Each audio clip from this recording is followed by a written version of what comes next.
हरे कृष्णा कृष्णा कृष्णा हरे हरे, हरे राम राम राम हरे हरे। अब हम लोग आज 43rd episode of 10 minute series of Bhagavata Mahapurana तक पहुंच गए हैं। हम लोग इस्कॉन के फाउंडर आचार्य AC भक्तिवेदांत स्वामी प्रभुपाद जी का बहुत बहुत धन्यवाद करते हैं। आज हम लोग चर्चा करेंगे कि किस प्रकार से वैष्णवों की कृपा असीम होती है और वैष्णवों का अपराध करना कितना बड़ा अपराध माना जाता है। तो हमें ये ध्यान रखना चाहिए कि अगर हम वैष्णवों के खिलाफ कभी भी अपराध करेंगे तो उसको धोने के लिए एक जन्म भी पूरा नहीं होता है। कई बार वो कई जन्मों तक ये सिलसिला चलता रहता है। इसलिए वैष्णव अपराध से हमेशा बचना चाहिए।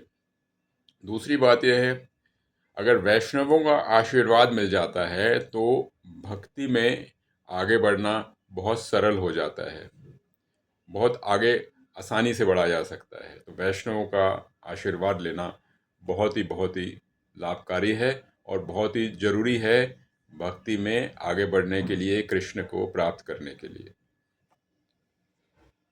तो आगे जैसे हम बढ़ते हैं तो परीक्षित महाराज जो कि सुखदेव गोस्वामी जी के साथ बैठे हुए थे, उनने बोला कि आप कृपया करके मुझे विसर्गा के बारे बताएं। विसर्गा यानी कि जो अलग अलग बाकी के जो ईश्वर ने सबको बनाया था, यानी कि देवी देवताओं को, दानवों को, इंसान को, अलग अलग जंतुओं को, अलग अलग जीवों को, मछलियों को, पेड़ों को, सबको बनाया था भगवान ने। तो सुखदेव जो गोस्वामी थे, उनने बताया कि किस प्रकार से दक्ष को जिम्मेवारी दी गई थी। उसका जब वो उनका जो दूसरा जन्म था, जब वो प्रचितेता के पुत्र थे और उत्पन्न पद की डायनेस्टी में जब उन्होंने जन्म लिया था, तो दक्ष ने जो तीनों जो थे, जो भूतल, स्वर्ग, पाताल, सब कुछ, उसमें अलग अलग जीवों को भर दिया। लेकिन जब उन्हें देखा कि भाई जो वहाँ की आबादी है एक लेवल पे रुक गई है और आगे नहीं जा रही है, तो उनने क्या किया, वो विंध्या पर्वत में गए और विंध्या पर्वत में जाके दक्ष ने क्या किया, तपस्या करी।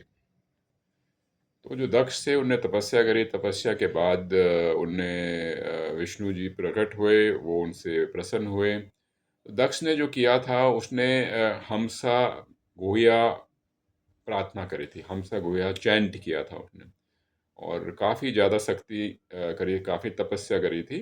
तो फिर विष्णु जी प्रकट हुए और उन्होंने कहा कि आपकी जो तपस्या है सक्सेसफुल हुई है और आपका जो भक्ति है वो सक्सेसफुल रही है। तो उनने कहा कि जो ब्रह्मा हैं, शिवा हैं, मनु हैं और बाकी के जो देवी देवता हैं और प्रजापति हैं, वो सब जो हैं, जितनी भी जीव हैं, जितने भी जनजातियां हैं और जितनी भी सारी प्रजा है, उनके भले के लिए कार्य कर रहे हैं।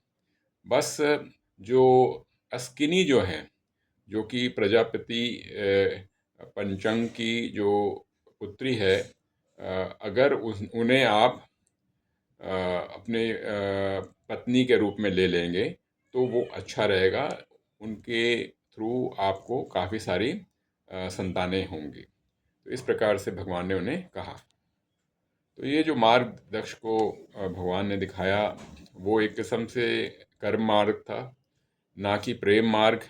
जिस और वो इस कारण से भी था क्योंकि जो पहले जो दक्ष ने जो अपराध किए थे शंकर भगवान के खिलाफ, तो भगवान ने उसको दिया, मार्गदर्शन किया, भगवान प्रसन्न भी हुए। लेकिन कहीं ना कहीं भगवान के मन में ये था कि शंकर भगवान जो कि सबसे उत्तम कोटि के वैष्णव हैं, उनके खिलाफ जो दक्ष ने अपराध किया था, तो इस बात से उनको जो कर्म का मार्ग जो बताया कि आप इस प्रकार से आगे बढ़ें, तो ये भगवान ने इस प्रकार से उन्हें मार्गदर्शन किया। तो दक्ष के करीब 10,000 पुत्र हुए और उनका नाम जो था हर्यवंश था। और दक्ष ने उन सबको बोला कि आप जाके और संतान उत्पन्न करें। तो वो जो सब जो थे वो सब कहाँ गए, नारायण सारस में गए, नारायण सारस में गए, और उनने भी बहुत सारी भक्ति करी और उन्हें बहुत सारी तपस्याएं करी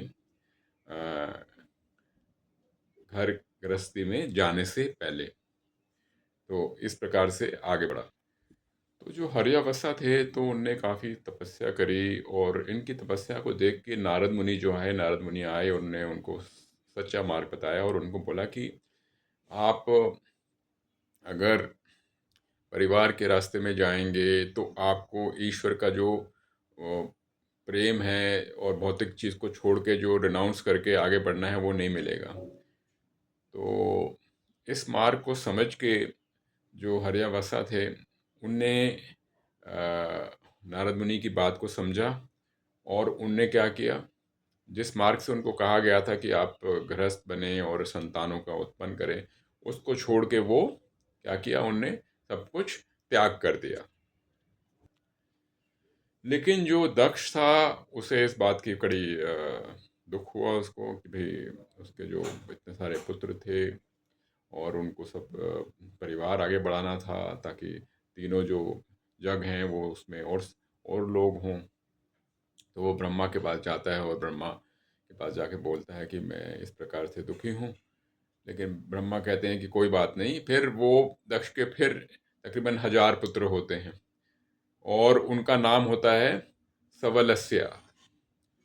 वो भी जाते हैं, वो भी त्याग करते हैं, वो भी तपस्या करते हैं घर गृहस्थी करने से पहले। लेकिन जब ये सब कर चुके होते हैं तो नारद मुनि उनको भी मिलते हैं, और नारद मुनि उनको सही रास्ता बताते हैं कि किस प्रकार से ईश्वर को प्राप्त करने के लिए उन्हें त्याग करना चाहिए। और वो उनके बताते हैं किस प्रकार से उनके जो बड़े भाई लोग थे उनने भी सब कुछ किया था।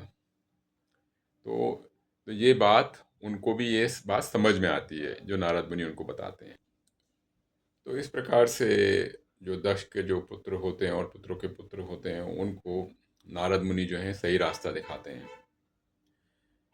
उधर नारद मुनि जी के मन में ये बात आती है कि भौतिक जग की तरफ जाने से अच्छा जो है हमें ईश्वर की तरफ जाना अच्छा है। तो उन्होंने सोचा कि दक्ष को भी उन्हें ये जो सही नॉलेज है, प्योर नॉलेज है, वो बतानी चाहिए। वो दक्ष के पास जाते हैं, और जो दक्ष जो हैं वो बहुत क्रोधित होते हैं और उनको सब कुछ उटपटांग कहते हैं और अपशब्द कहते हैं। लेकिन नारद मुनि वहाँ से जाते नहीं हैं, और वो बोलते हैं कोई बात नहीं। उनकी सारी बातें वो सुन लेते हैं। यहाँ तक कि दक्ष जो है वो नारद मुनि को श्राप भी दे देते हैं कि भाई तुम जिंदगी भर भटकते ही रहोगे, तुमने जो है मेरी संतानों को गृहस्थ जीवन से हटाकर संन्यास जीवन की तरफ मोड़ दिया है। इस प्रकार से वो उन्हें श्राप भी दे देते हैं। वो तब भी नारद मुनि दयालु होते हैं कि वो चाहते थे कि दक्ष जो है भक्ति की तरफ अग्रसर हो जाए। तो यानी कि जो वैष्णव होता है वो कितना कृपालु होता है कि उसके ऊपर श्राप भी आ रहा होता है तो भी वो चाहता है कि जो दूसरा आदमी है जो भक्त नहीं है वो भक्ति करना शुरू कर दे और ईश्वर की तरफ जाए। लेकिन दक्ष को बात समझ में नहीं आती है, वो क्रोधित ही रहता है, और फिर आखिरकार नारद मुनि वहाँ से निकल पड़ते हैं। तो इस प्रकार से ये कथा रहती है। हरे कृष्ण कृष्ण कृष्ण हरे हरे, हरे राम राम राम हरे हरे।